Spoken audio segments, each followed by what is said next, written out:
This episode of Art Block is brought to you by the supporters of my Patreon. If you'd like to support the show, the link to my page is in the description below. Hello and welcome to Art Block, the show where we talk about art and how it's made. I'm your host Spirit, and today I'll be giving you the general beginner's guide to Copic markers. Before I begin, I would just like to give another shout out to my patrons over on Patreon. Their support helps fund the show, which is why I even managed to afford Copic markers because, yeah. In this episode, I would also like to point out that there are other off-brand alcohol-based markers. I actually own a 72-pack of Cali Art markers, which are a lot cheaper than most Copic markers, and they're surprisingly good and have a good set of colors. So, without further ado, where do you start with alcohol-based markers? Well, the first thing to understand is that they're a little different from your normal everyday Crayola markers. The biggest advantage to Copic markers is that they blend well together and are really smooth. Have you ever seen marker drawings that have those little line overlaps? Well, with Copic markers, you don't have to worry about that, since the markers naturally prevent that. We start off with the first major step, which is finding the right paper. Though the type of paper you use is important for almost every traditional medium, none is so important as when it comes to working with Copic markers. The paper of which Copic markers are meant to be used on is called blending card, a semi-stiff and relatively smooth type of paper. This paper makes coloring and blending smooth and easy, and bleeding isn't really an issue given the plastic-like texture that somewhat locks the ink in to be safe. Of course, you can use normal printer paper or even sketchbook paper, however, your blending won't be as smooth, your colors won't be as vibrant, and most importantly, your ink will bleed through and cause you to ruin the paper that ultimately wastes ink. I've actually used my sketchbook paper multiple times with Copics because I think it provides a cool texture, however, my markers have somewhat dried out as a result of it. As such, if you're planning on using any other paper other than blending card, I would recommend having a few pages or perhaps some wax paper underneath to prevent it from bleeding out onto the rest of your sketchbook. The next step is to consider your brand of markers and starting your collection. Given that Copic markers are really expensive, those who are just dipping their toes into the marker field may want to consider an off-brand set of markers, or if you're absolutely insistent upon getting Copics, to start off with a small set of maybe 5 similarly colored markers that will make it a lot easier to create uniform pieces. Personally, if I'm going to recommend anything, it would be to invest in the grayscale markers, as those will be easier to blend and understand lighting and shadow with. Not to mention, if you're digitally savvy, you can use blending modes in programs like Photoshop and Fire Alpaca to add colors to black and white pieces. Now, if you are planning to go off-brand, there are a few things to keep in mind. For one, the quality you're going to get for some of the cheaper markers is going to be a little bit of a wild card. If I remember correctly, my Cali Art set was about $60, and though the markers work really well, the colors on the caps don't quite match up to what actually comes off on the markers. The easy fix to this was just taking a piece of blending card and making myself a color guide. I think a lot of other people do this with Copics anyways, but it actually makes things really helpful to find the color I need for a piece. Another advantage to Copics is that the inks are refillable. Though there are different methods for refilling each type of markers, this is just something good to keep in mind regarding longevity. So if you're planning on using markers for the rest of your days, then the investment of the big boy brands might be worth it in the end. To draw a similarity for my digital artists, it's almost like buying a Wacom tablet versus buying a Huion or a Gaomon. Huion and Gaomon will generally provide you the same abilities as the Wacom at a cheaper price, however there are advantages to the Wacom brand regarding some of the features. The last thing we need to cover is an item called Colorless Blender. This is essentially a marker that just has the alcohol blend without any sort of dyes. Ultimately, Colorless Blender has a lot more uses other than just blending. For one, you can actually prime and sort of erase areas of bleeding ink with the blender. A lot of people are afraid that their Colorless Blender will get ruined if you use it on top of other ink colors, however this is not the case.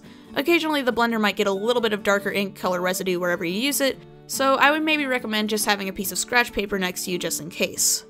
Okay, so now that you've gotten your materials, it's time to start the basics of using the markers and color blending. The first thing to know when it comes to coloring with Copic markers is that you should always work from light to dark. Though you can lighten portions with Colorless Blender, I've always found that you'll have a lot more control with working at your lightest hue first and then making your way down to darker. This also provides more opportunities for you to work with color theory and blending, which we'll get to in a moment. Something to know about alcohol markers is that they tend to bleed through the line work and even cause line work to bleed if it isn't dry. The way to work around this is to finish your line work and then let it dry for at least 5 to 10 minutes before getting back to work. It's also important to keep in mind that alcohol markers themselves will take a few minutes to dry, so if you're wanting to do something really solid and really strong, let the base layer, as we'll call it, dry for a bit before coming back to it.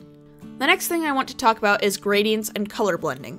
One way I've found really helps make a smooth gradient is to apply a layer of Colorless Blender beforehand, and then start very lightly adding the real color onto the strip and then slowly blending it. After you do that, start adding your secondary and maybe tertiary colors, blending them in with a previous lighter color and then adding some Colorless Blender as you get closer to the white.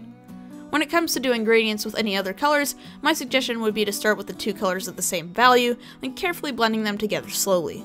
Colorless blender will be your friend in this, though the biggest thing you'll want to do is try to keep your paper primed with it so it doesn't dry out and get a strange texture. In this case, blending with your lightest hue of both colors is going to be your best friend. Just be sure not to completely cover both sides with both of the colors, otherwise it's going to be an utter mess. Now when it comes to shading, there are a couple of methods that you can use to really achieve a good way of blending and shading. The first way is to simply match the colors to their various hues and values and just blend by hand. Ultimately, you'll get a slightly wider array of colors and a general sense of higher vibrance. However, another method that I've seen demonstrated primarily with Draw with Jazz's video on the topic is that you'll start with the base color and begin adding your matching gray hue. Basically, if you're working with a warm color like red, use warm gray. If you're using a blue, go with the cool gray. Then, when you've added the gray-based shading, go over the gray with your original base color to add an extra layer of vibrance. This does make it a bit easier to maintain consistent colors, however, I personally prefer to experiment a bit more with my own blending styles since it provides a little bit more of control. Lastly, there's one thing to know about is blending strokes. A lot of people will just go in one direction, trying to get the marker to seem as consistent as possible, but the real trick to this, from what I've found, is that either making inconsistent or circular strokes really works. Imagine you're doing wax on, wax off, but instead of the motion with your arms, you're doing the motion with your pen. This will help the marker blend and will not add another layer of color until you start coming back to it. You may want to at least do a protective border around the sides so you don't go outside of the lines by accident, because while there are ways to make it less visible, it's very difficult to make stronger colors like bright red and deep blue erase, quote unquote. Now that we've learned the general basics of Copic markers, I figure it's about time we put what we've learned to use and actually make a proper piece with Copic markers. For the sake of expediting the process, I actually prepared some line work beforehand in Fire Alpaca. For some reason, I really liked the idea of a post-apocalyptic hunter wearing animal skins and all that, but also carrying a sense of post-modern era. I've always liked the concept of sort of modernizing older styles with a newer twist. I've done that a lot with one of my main projects, Echo the Runaways. So with that in mind, I sort of went into this project designing a character that would fit into that world and its concepts.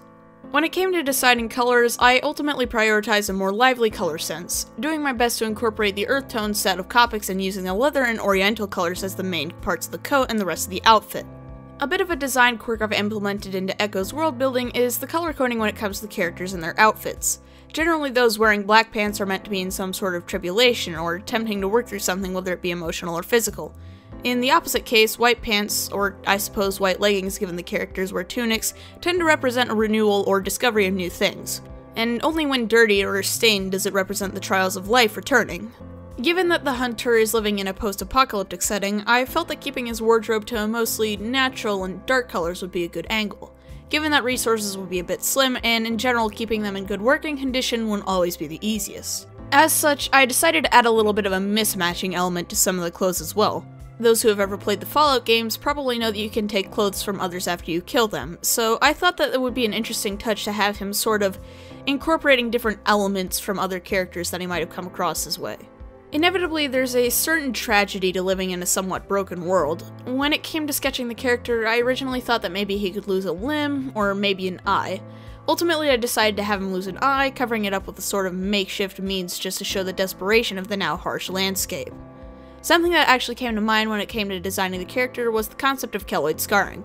A type of scarring that, if my research proved correct, is ultimately a result of radiation exposure in more severe cases, though it can be caused by other things.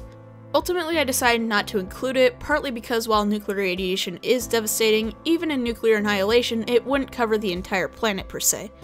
Besides, the world can end without total nuclear annihilation, and even though it's a common trope in a lot of games, I ultimately felt it would be a lot more realistic to not include it. Lastly, when it came to creating the character, I wanted to add a little detail, just something to add a little bit of depth to his personality. Ultimately, the tragedy I wanted to bring to the character was one of a lost love, or perhaps a lost family member. After all, a loss of someone so close is one of the biggest feelings of grief one would be able to feel, right? Though it is a bit cliche, I decided to use the loss of a lover, as I was lining out his design and adding details of the somewhat bland rifleman, which ultimately became very interesting to me.